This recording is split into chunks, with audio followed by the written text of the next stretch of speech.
Hey, what's up guys, Mitch HD here. Today I'm going to be going through the Inflight 200 April 2016 new releases. I'm on easytoys.com, go check them out. By the way, I've just reviewed the Phoenix new releases, so go check out that video if you're interested.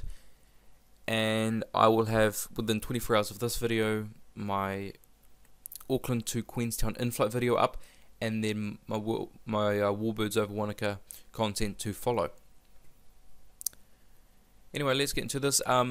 As always with Inflight, they don't sort of release one batch models for a month. They usually release quite a few, but separated into small chunks, which is quite annoying because you can't always keep up to date with what's exactly in what release, because they can be scattered out over a whole month, but over that whole month, all those models could be a release for that month, which, yeah, you kind of got to keep up to date and sort of count them and know that. That's why I didn't go to these releases straight away with these sort of models down here, because I knew there was more coming, and I just waited for it to sort of end with their announcements. Okay. We're going to start here with the third release of this registration. There have been two releases of V29000, which I've got the second version of 29000. Why say V29000? It's just 29000. It's the VC25A. Sim 47200, obviously modified, and this is the third version now. So yeah, it must be really popular, to be honest. It's, yeah, I didn't even think it would be this popular. I mean, two releases, I would expect that to be the maximum, but yeah, I mean, this is kind of counts as the fifth release in a way, because there have been two separate releases before of two different registrations. Okay, so yep, now you know what that is. I've read all the information about that. Up next is the 707 or VC137 registration is 26,000, and that's really nice.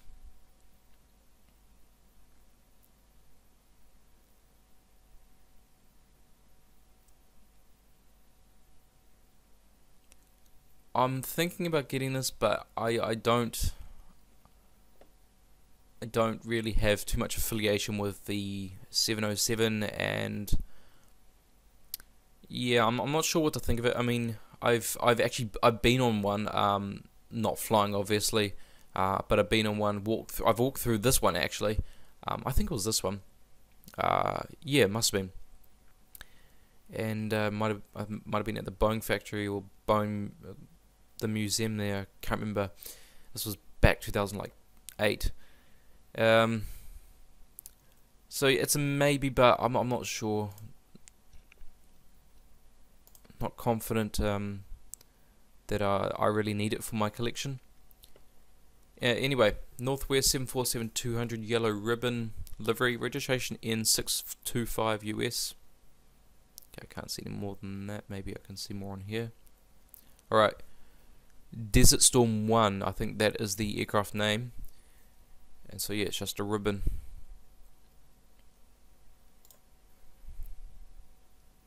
China Eastern 777-300ER is not just a 300, by the way. That's one thing I don't like, is when people say 777-300 when it's clearly a 300ER, and I know what they mean, but it's still not correct, because there is an actual 777-300 aircraft. So that's why, I mean, I kind of like things, you know, to be correct and not just sort of about right. I'm sort of, yeah, bit picky about what's correct and what's not. Anyway, registration B2001, and yeah, it's just a plain white livery, nothing too interesting. I do prefer the old livery, even though it was quite outdated. It still looked better than this one. But I will be waiting for JC Wings or Gemini Jets to release it, and then I'll get it from them. Air China 777-300ER, Love China livery, registration B2006. Yeah, it's an alright model.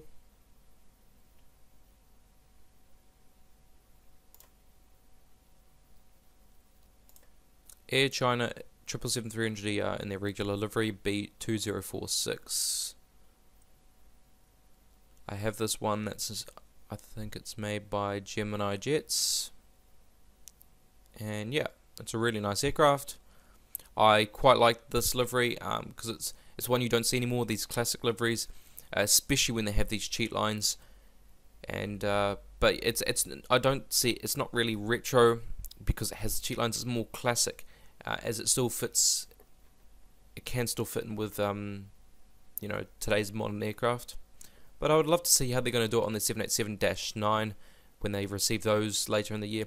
By the way, with the 787-9, apparently their first route, it was released in the media or something, their first route is going to be from Beijing, replacing the A330-200 service to Auckland.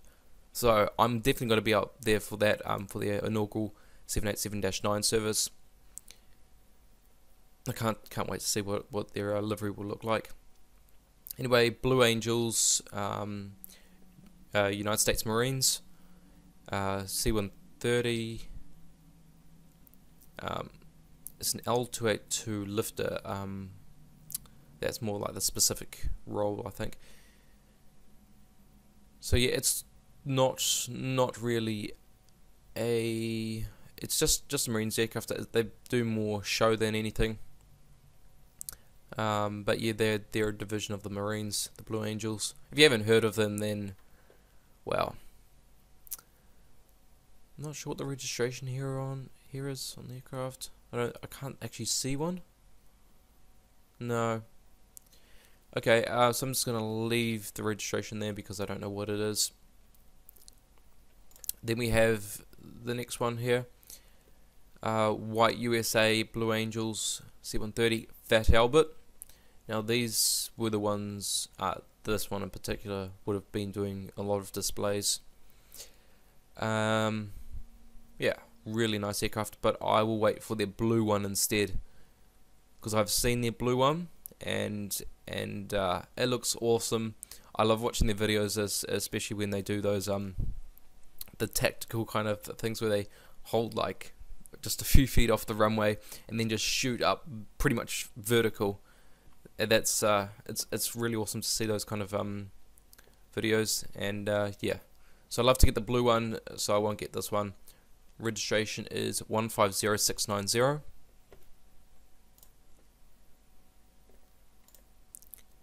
United States Air Force Boeing E-8C J-Stars, I think, yeah, also called Jetstar, 707-300, registration 950121, I think. Wow, look at that thing under there, that kind of pod, or like a ventral fin. Well, actually ventral fins would typically be at the back of an aircraft, but yeah, this thing's a beast. I won't get it, so it must be at Georgia Air Force Base, or just registered to the state of Georgia or something.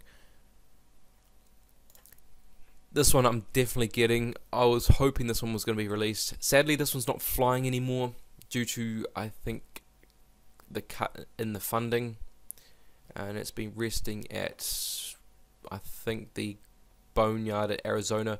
It's still all decked out. Obviously, they're not going to sell parts of it in case they can bring it into service, because it's still quite serviceable, the aircraft. It's just out there so it doesn't I guess rot in a way. Anyway, the United States Air Force Boeing YAL-1A or 747-400 freighter that has been massively converted. Registration 000001. And look at that thing, that's the laser nose. So this thing can send out a laser in any direction that's, you know, that it faces. Of course, it can't shoot behind it, but it can shoot laser and pretty much destroy any missile I'm not sure what its intended purpose was for. Maybe to assist Air Force One, or maybe to act as an out of range aircraft to, in a war zone, to disable any enemies, fire or arms or whatever on the ground or something. I'm not actually sure, but it's an incredible aircraft, and just look at all the kind of stuff it's got on it. It's got whatever that thing is, and then this thing up here, maybe types of satellites or something. But yeah. So yeah, definitely a must get for me. This is also a must get. A Ansett New Zealand 737-100 ZK-NEA, registered to the City of Auckland. That's where I live. The main reason I am getting it is because it's registered to City of Auckland. By the way, I'm still waiting on my Ansett Australia 747-300 and 400 models, due to, I think, JC Wings trying to get around the licensing rights, especially from the Olympics. When they were promoting the Olympics, I'm pretty sure the problem is trying to get the license from Olympics, the Olympic Committee or whatever it is, the IOC. Yeah, so it's a really nice model, definitely getting that one. And next, Luxair 747SP, registration LXLGX. So a good looking model, but not one for me.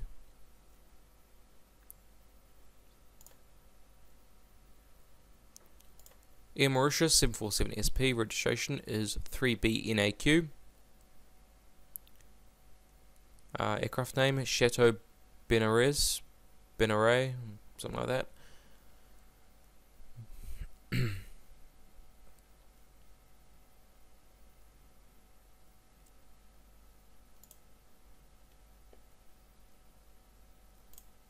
Air India 777-300ER VTALO is the registration number.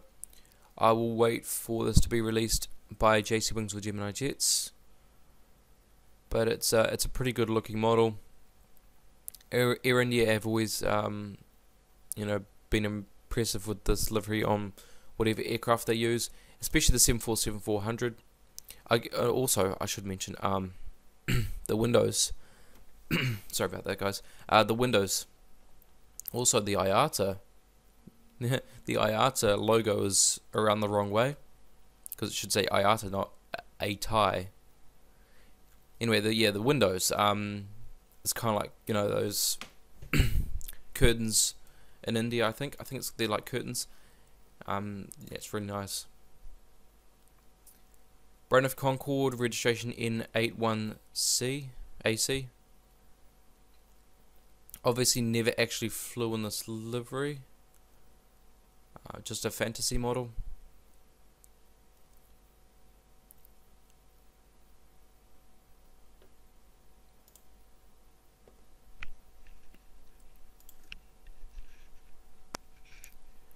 Ethiopian A350-900, registration ETATQ. The model looks alright. But I do prefer the livery on the 787, to be honest. It fits perfectly on this aircraft, but I just feel it works better on the 787.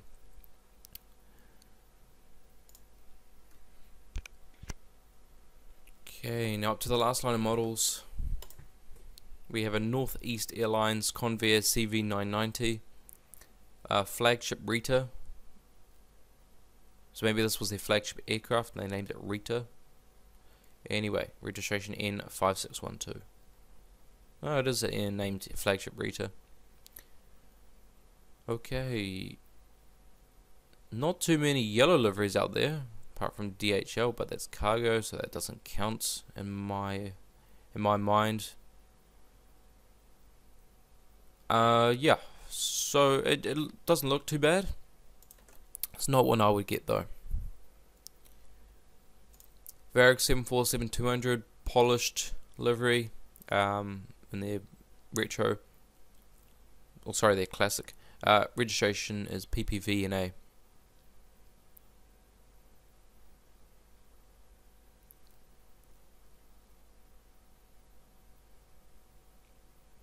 Oh, this must be a combi. So they could deck out a full aircraft, or they could, take, have some of it for extra cargo space. So yeah, I think there should be a an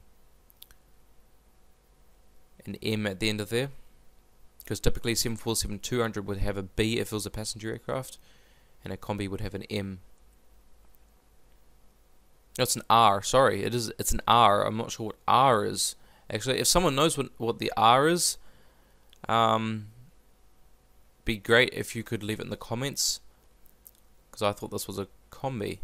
Anyway, so yeah, it's a pretty good looking aircraft. And now onto the final aircraft, a Varig 747-200 Star Alliance, a really special Star Alliance livery, in fact. So this is Varig, and Varig weren't one of the founding members of Star Alliance, but I mean, this is their aircraft, so they're going to have their name up there. 747-300, in fact, not 200, as it says up here. It is a 300. You can tell by the extra length on the hump. And I'll just go through this. So you got United, Air Canada, SAS, Lufthansa, and Thai. Registration PPV&I, and there's the Star Alliance logo on the tail. Now, if you didn't already know, Star Alliance has 5 points. Like, if you were to draw a typical star, if you were to ask someone how many points does this, a typical star have, they'd say 5. So they have 5 stars, and the 5 founding members are United, Air Canada, SAS, Lufthansa, and Thai. So it all fits and all makes sense. That's if you didn't know what the Star Alliance actually means. Alright, so that's all the models from this release. Just to recap, just looking through these. So yeah, I will be getting this USAF YAL, and then the Ansett New Zealand 737-100. Anyway guys, I hope you have enjoyed. Please like, comment, tell me what you think of these models, tell me if you're going to get any, subscribe for more, and share this video so other people can know about these new models and see if they want to get any as well. Anyway guys, I hope you have enjoyed, and I'll see you next time.